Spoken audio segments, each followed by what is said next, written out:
Demon Slayer episodes 3, 4, 5, 6, and 7 review.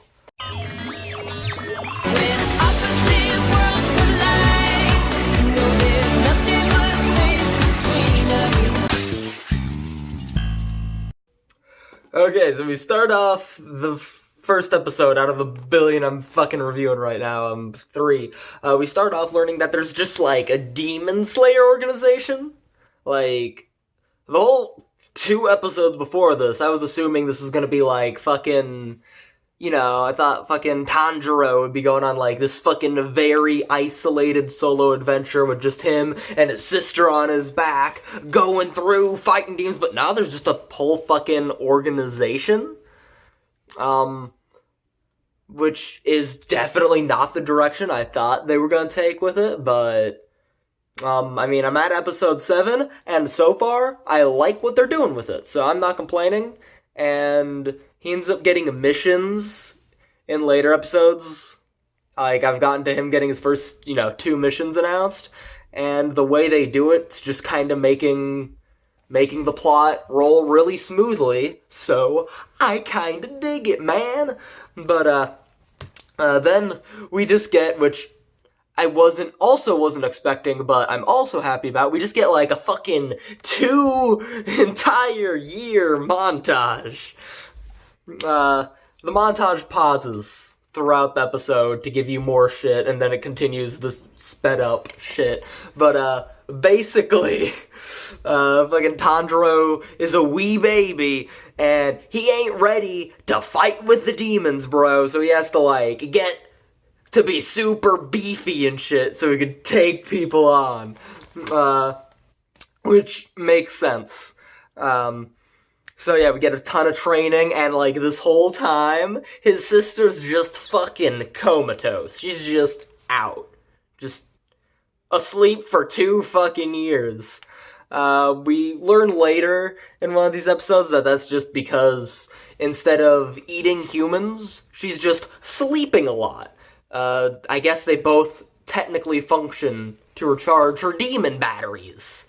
It's weird, but it makes sense. I thought it was gonna be more of a running theme of her trying to resist eating humans, and that was gonna be huge conflict throughout it, but I guess this also works, because if they're going to have to, like, hold her back so she doesn't eat people the whole show, that would probably slow down progression a shit ton, so I'm not really complaining, though I'm sure she's gonna eat fucking someone eventually. It's gonna fucking happen. Like, I'm sure. At one point, near the end of the show, she's finally going to eat someone, and it's gonna cause all the shit. I'm sure, sometime, before she's human. I could be wrong, though. I've been wrong before. Anyway, after that, like, the first year of training goes by super duper dang quick, and the teacher's like, okay, bye, bro, here's a big fucking rock. Chop it in half. I'm out. Peace. So then he tries to chop the rock in half, and he can't fucking do it because he has a sword. This is a fucking giant rock. You can't usually doesn't usually work out that way.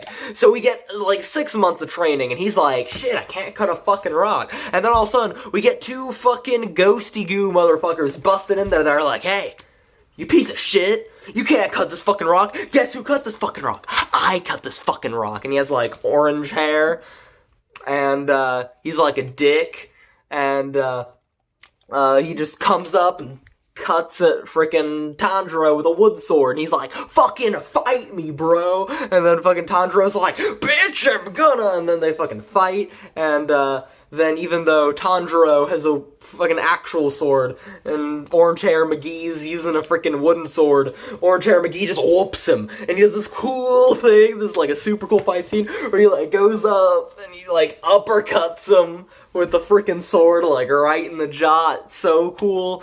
Tanjiro gets knocked the fuck out, and then, Orange Hair's sister, Ghost Girl McGee, is like, hey, I guess I gotta take care of you now until you get beefy enough to beat that dude. So then we get another 6 months of fucking random ass training, and then all of a sudden he's like, "Hey, orange hair dude, 6 months later, I'm challenging your ass," and his hair is like. Like is almost as long as mine now at this point, because time is a thing, and then they fight, and it's super cool. Basically, like, one of the things he really needed to master was breathing concentration shit that basically gives you superpowers. It's kind of like JoJo, except in JoJo, you are breathing in order to harness the energy of the sun and to punch sun energy into shit. And in this, you're breathing to accelerate your blood flow and to enhance all of your bodily functions, and somehow that gives him magic water sword powers. I don't know, but it's fucking kick-ass. So then he comes up and it's just like the fucking quick draw. He comes up there, slashes it, and he slashes the boy's mask off, and the boy's like... But then, all of a sudden, the boy and the girl, they disappear, and we get a zoom out, and all of a sudden the fog clears, and it turns out he didn't cut the boy's fucking mask off. He chopped that fucking huge-ass rock in half, all along. And these two were just fucking ghosts of dead kids that were just there to fucking help him with his training, and it was fucking... goddamn awesome scene. I fucking love it. It was so cool. Fucking... yeah, he cut the boulder, and then his freaking teacher dude came up and he's like, "I'm fucking proud of you. Come here." And he fucking hugs him, and he gives him his own fucking mask, and it's fucking awesome. And, then he's like, "Yeah, I didn't think any of my freaking kids I trained. By the way, there's been a lot of them. I don't think any of them would ever do that fucking test again, because, and I was worried about it because, all of them fucking died. But, you're pretty cool. I think you got this one. I think you got this in the bag. You go do it. Go fucking do it." And so then he goes, this is the test, the big, beefy boy test, to see if he can get in the freaking demon slaying organization. And, they gotta, spend 7 days in the forest. It's like that freaking part in the tuning exams in Naruto, where they gotta sit in the forest for a long time, except less convoluted, because they just gotta, live. And, yeah. So, he's going around, he's slaying dudes. We see, a ton of people at the start of this thing. All of them die, except, 3 or 4 people. But, Kanjuro's sitting there, mind his own business, chopping dudes, being like, "Hey, how do you make my sister not a demon?" And they're like, and he's like, "Shit, fucking die." And then, all of a sudden, emerges this fucking dude that's like an amalgamation of 57 arms wrapped up into each other with other arms poking out of the arm folds, and then one head. And they make the head of this motherfucker the most annoying fucking shit-eating grin ass fucking head ever. Every annoying person in your life combined and made ugly and veiny. That's this fucker's head. And then it's just a bunch of arms. And then there's so many arms that his mouth is just where arms intersect and move open. And it eats some people. And it laughs. And it laughs really annoying. And then there's another dude getting chased by Arms McGee. And fucking Tanjiro's like, "I'm gonna fucking kill that thing and save that dude, because I'm a good person." Trademark. And then so he goes out there to save the dude. The dude's like, "Shit, I'm bailing." He just leaves Tanjiro there because he's a dick. But it's okay because he dies later. So he probably should have just stuck with Tanjiro and rode his coattails. But Tanjiro and fucking Handsy McGee have a fight. It's cool. It's super rad. I like how all this was paced and choreographed. Hands dude during this gives this monologue about how he's eaten literally every single child trainee of this fucking mask trainer dude. At least most everyone. And that's his thing, is eating them. And now he's gotten super strong from eating so many of them. And he has a grudge against all of the trainer dude's trainees, because trainer dude is the one who put him here in this fucking forest where he's trapped because they got magic trees that make demons stuck here, I guess. And so they're, Tanjiro's pissed off. But a cool thing I kind of like is usually in shows, if someone just gets really fucking pissed off, they just get stronger and whoop someone. Or, like, kind of thing like Tokyo Ghoul did is where you just become fucking crazy. It makes you stronger. Like, yeah, the less fucking sane and logical you are, you just get fucking batshit strong for some reason. In this, instead of correlating craziness or being pissed off to anger, it actually is like, no, if you want to be able to get your fucking sword strikes in at the right points, you need to be calm and focused. This is about, like, training and being focused and calm and disciplined, which makes a lot more fucking sense. Like, if you get pissed and swing wildly, you're never fucking stronger in an actual fucking fight. So it makes a lot of fucking sense. And, so fucking Demon Dude's trying to rattle him, but Tanjiro remembers his training, you know, he wigs out a little bit. He gets knocked out for a second, but he remembers his training, he calms himself, he slices a bunch of arms, he bounces up there, this fucking hand comes up, he fucking headbutts the fucking hand away and flips around it. It's so cool. I love it. I love how he just headbutts random shit like he's fucking Ishii from New Japan Pro Wrestling. He flips over, and then the dude's like, you know, my head is really fucking hard, so I bet that sword's not gonna go through my head. I'm just gonna sit here, I'm gonna let him swing, his sword's probably gonna break, I'm just gonna fucking crush his head. Like, great. I think this is a good plan to let him cut me in the face. Cause my head's mega hard, bro.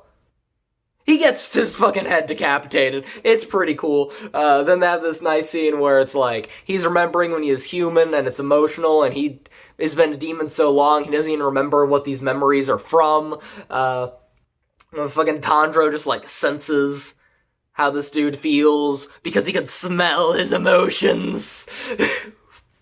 I guess.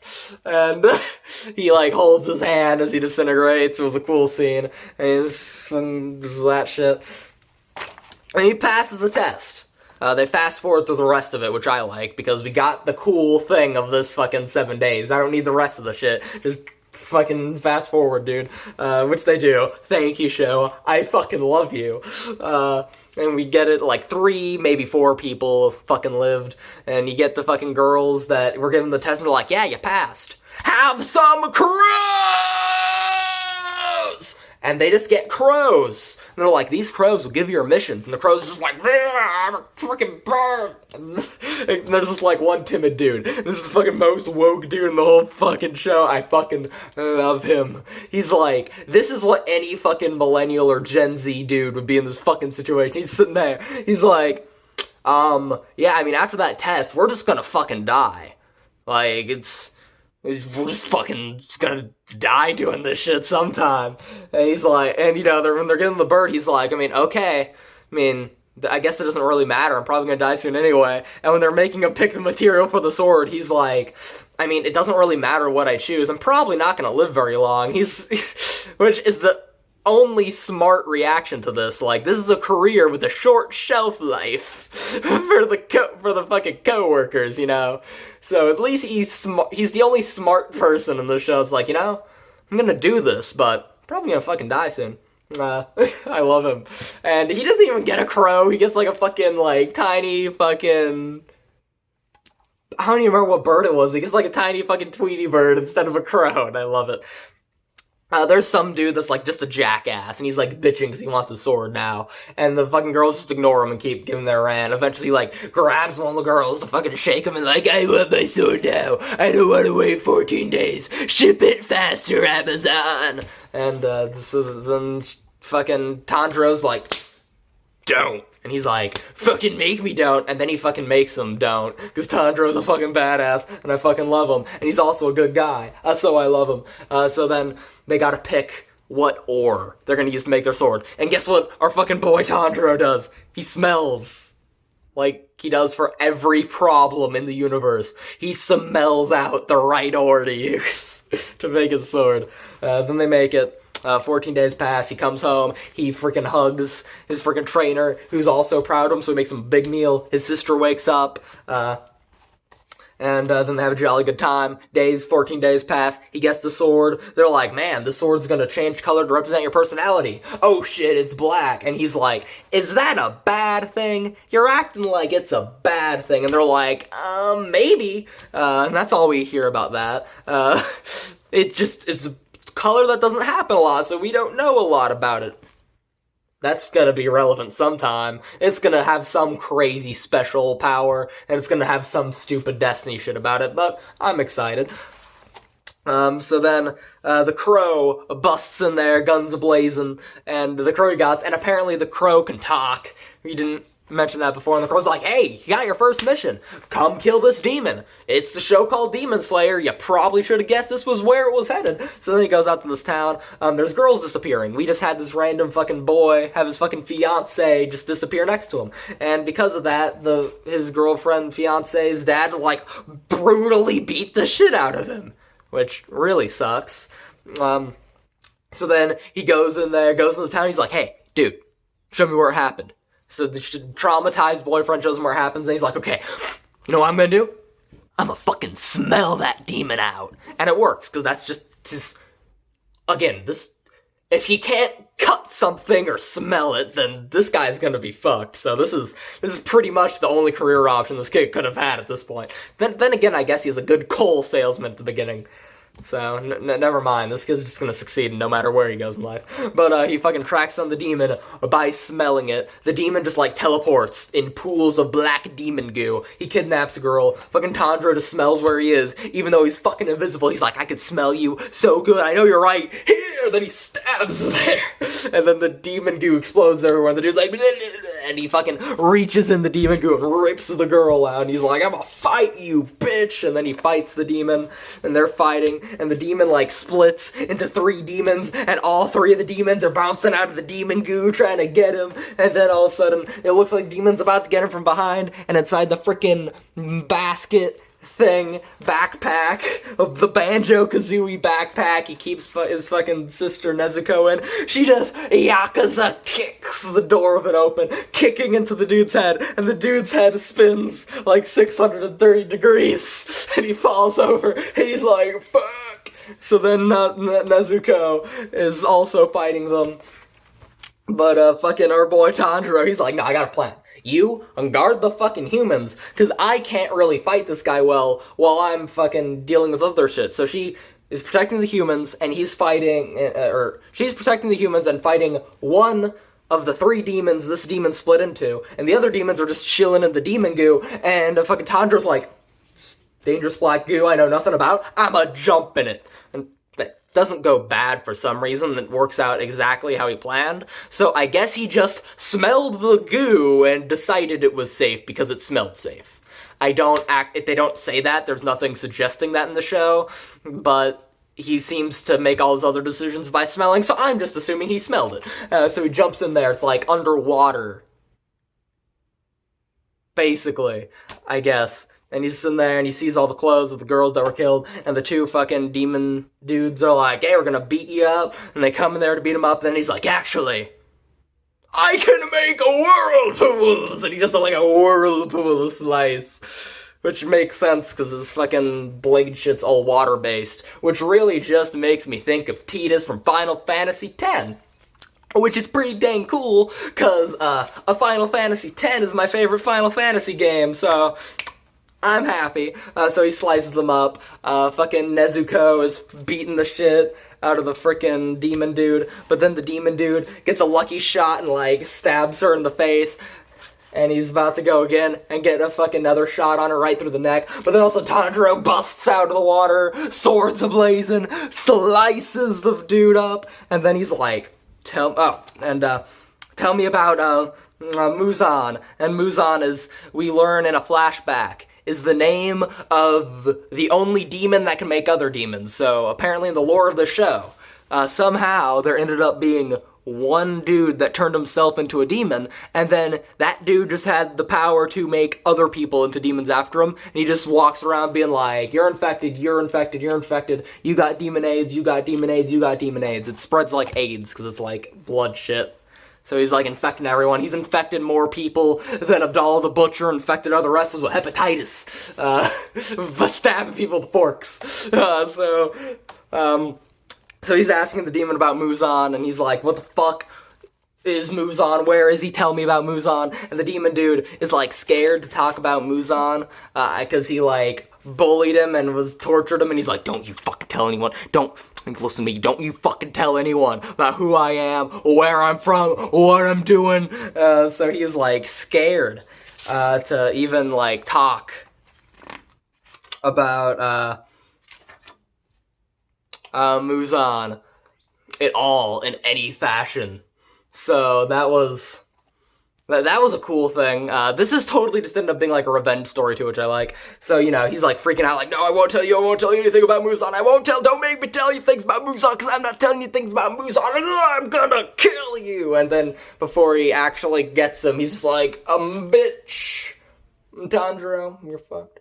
And just fucking finishes him off, and then the freaking traumatized boyfriend has been watching all this, and he's just like super uber traumatized now. And you know, fucking Tanjiro tries to comfort him and ask if he's okay, which is a really dumb fucking question. Obviously he's not okay. So then the dude freaks out, like obviously he would, and he's like, how can I be okay? My fiancé is dead. Fuck you, you piece of shit kid. And then Tanjiro's just like, I saved her ribbon for you.